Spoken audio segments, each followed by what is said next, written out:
Meet 27-year-old Kweku Kwatin, 29-year-old Christina Afo, and Mercy, who's 28. They are all living with end-stage kidney disease. I'm 27. Immediately I completed the SHS around 2016. I personally went to clinic to go and do checkup. So the time I went there, my blood pressure was high. And they went to do some lab tests and those stuff, and they saw that my urea and then creatinine is a little high. So they referred me to Accra. Feeling some headache, like it was a frequent headache. Where I work, there's a clinic there. So when I went there, they checked the BP.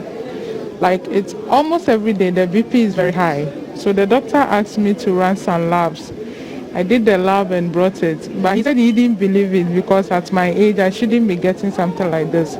So I ran, and he gave me another one to do it in a different place, and I went to do it. When I got it, it was really the same. Yeah, so he told me that I'm having a renal dysfunction.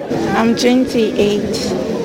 I started around 2016.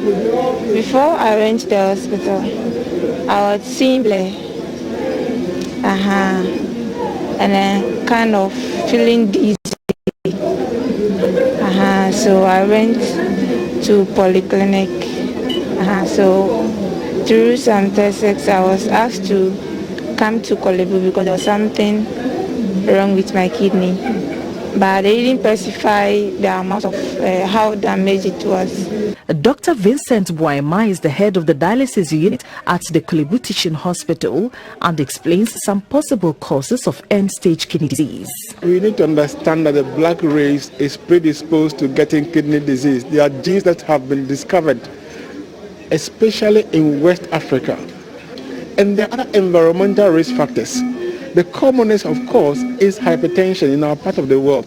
Hypertension is so prevalent in urban centers. Hypertension rates or prevalence rates are as high as almost 48% to 50% in urban areas.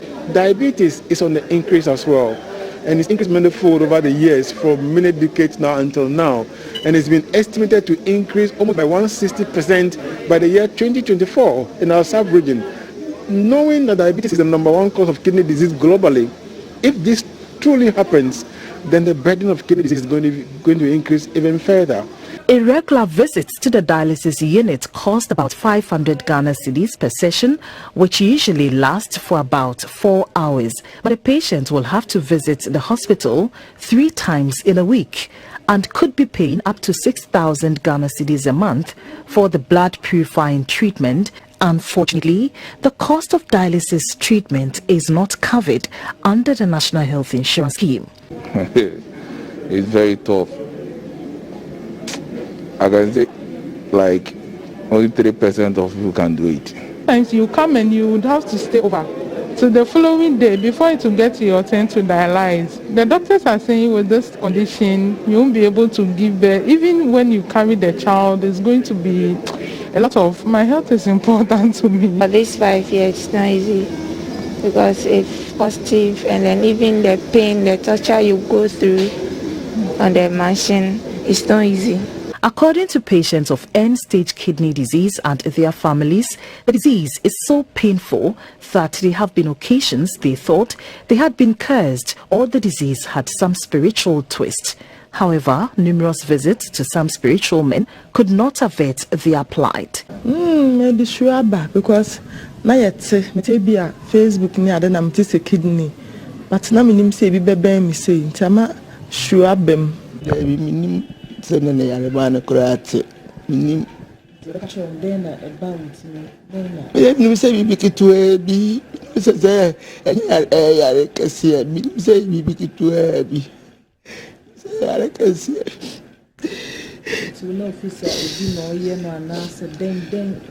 Globally, some 850 million people are affected by kidney disease.